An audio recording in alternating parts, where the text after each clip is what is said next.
Et bonjour à tous, aujourd'hui nous allons aborder une erreur de base de données. Avec WordPress, l'erreur des tables doesn't exist. Nous allons voir quelques exemples d'erreurs courantes et surtout comment les résoudre. Alors, c'est parti.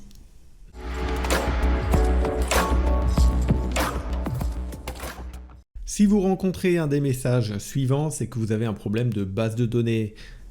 Par exemple, table WP Users doesn't exist, et vous pouvez remplacer WP Users par d'autres noms de tables, par exemple WP User Meta, WP Post, etc., etc. La liste est longue. C'est ce genre d'erreur que nous allons traiter aujourd'hui. La première chose à faire sera de vérifier votre fichier wp-config.php.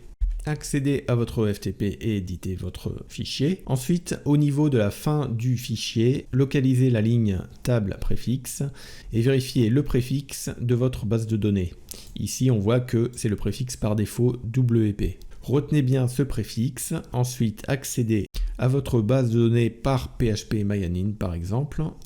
Et vous vérifiez que c'est le même préfixe pour toutes vos tables. On voit que là, c'est bien WP. Si ce n'est pas le cas, et que par exemple en préfixe vous auriez mon site underscore, dans ce cas-là on va changer le préfixe dans WP Content. On va mettre mon site underscore. On enregistrera le fichier et on le réuploadera. Vérifiez au niveau des erreurs que les tables qui sont indiquées existent bien dans votre base de données. Si par exemple vous avez comme erreur WP Users doesn't exist, alors vérifiez bien que votre table WP Users est bien présente dans votre base de données.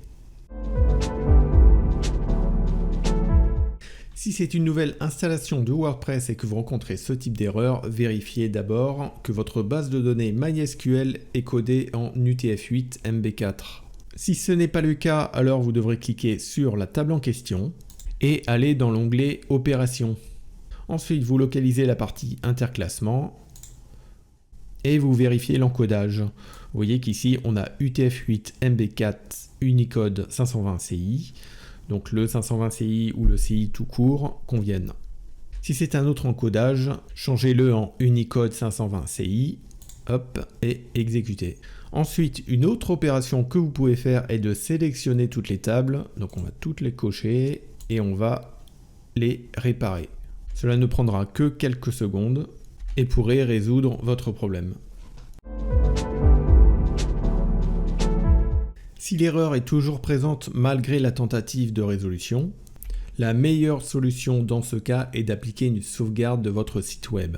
Vous pouvez également comparer votre sauvegarde avec la base de données actuelle. Merci d'avoir regardé cette vidéo. Si vous l'avez trouvée utile, n'hésitez pas à laisser un like, un commentaire, à vous abonner pour ne rien manquer de nos prochaines vidéos. À très bientôt.